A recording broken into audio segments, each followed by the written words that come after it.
welcome to the Ariel Show. I'm so happy you're here. We're off tour. We made it. I can shower whenever I want now. I can eat whenever I want. It is amazing. I'm living it up.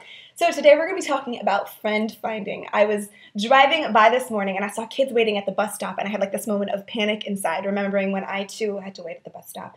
And then I realized that I don't go to school anymore. Bam. So that was a moment of relief. But I did do a podcast episode called What I Wish I'd Known in High School that you can check out, that's specifically for that really horrible time in your life, but you can get through it.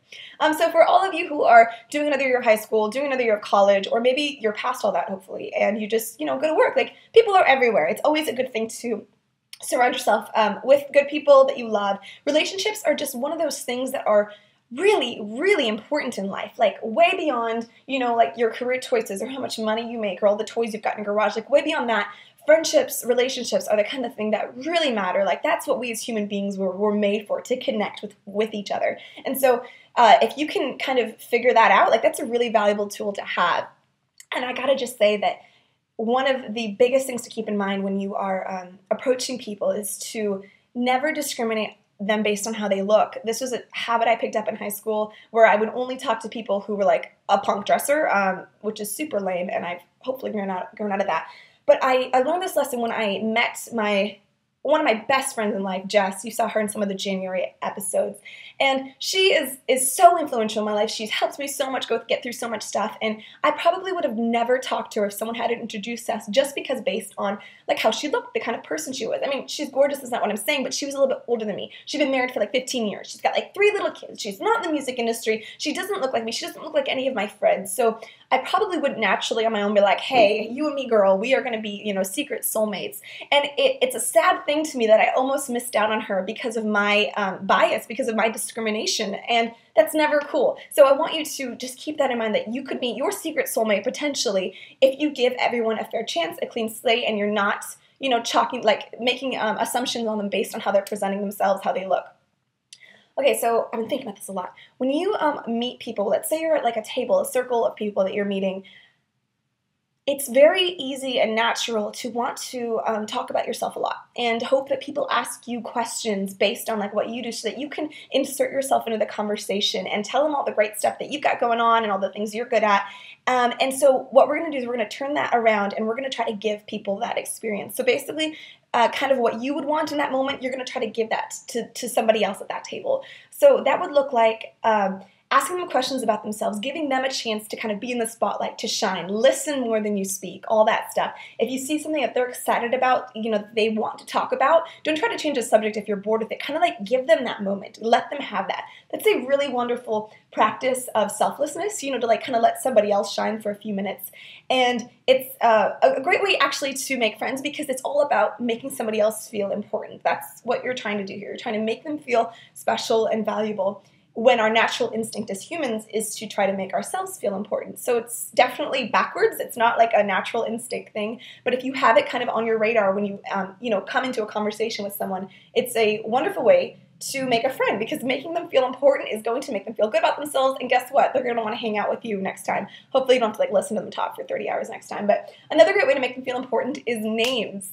This is one of my weaknesses. I suck at remembering names, and the only way that I've found to do it is to associate it with somebody else. Like, that's Sam, my cousin's name is Sam, or that guy's name is Taylor, or Taylor Swift. I'll make the connection. That's the only way I do it. If I don't do that, man, your name is like lost forever. And I have to ask Adam, because Adam is really good at names, and he always has to like whisper them to me awkwardly. But I'm trying to get better at that, because it does make somebody feel important when you do remember their name. And so work on that. Think of different ways. Dale Carnegie has some really good material out there on it's actually called How to Win Friends and Influence People. Kind of a strange title, but it's very practical, very easy read. And he's got some good tricks for remembering names in there as well. I also want to throw out how important it is to never try to one-up somebody in a conversation, and to always keep your motives really awesome in all this. It's tempting to want to get something from somebody, or to target maybe somebody that knows somebody that you want to get to know, or the most powerful person in school. In the music industry, I've seen this a lot. It's a very interesting space, because unlike in college or in high school, where the ranking is a little bit, subjective, or you kind of be like, I think that's the most popular person, and these are their little minions, blah, blah, but like in the music industry, like you kind of know right away who was the most popular, who's the most powerful person in the room. It's very easy to be like, that guy's band is the most famous.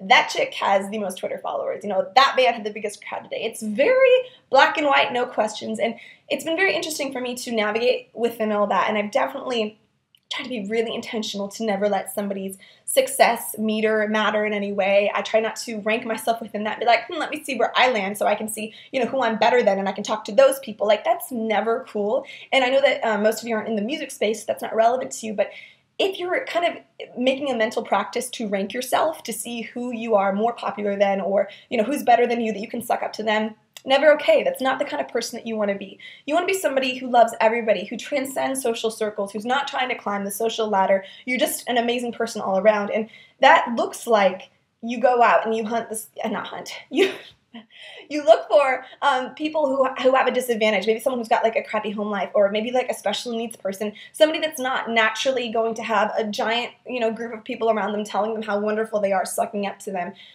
You want to be that person that can love everybody. And that's what this is about. It's about that human experience, that love. We all have the huge craving to be loved by others, and we all have the power to do that for others. That's a really wonderful, cool thing. And it gives more joy, I believe, to give love to somebody who doesn't, you know, get it on a regular basis than it does for you to like suck up to somebody so that you can get ahead in life. Like, that's the kind of person you want to be. Like, I feel sorry for you. You're not going to have a good life. You're not going to be happy. So try to think more intentionally about broadening, you know, loving on everybody and treating them the way that you'd want to be treated, right? Like, that's golden rule stuff. So I hope you think about that this week. I hope this helps you, and I love you, and I will see you guys next week. You have a good one.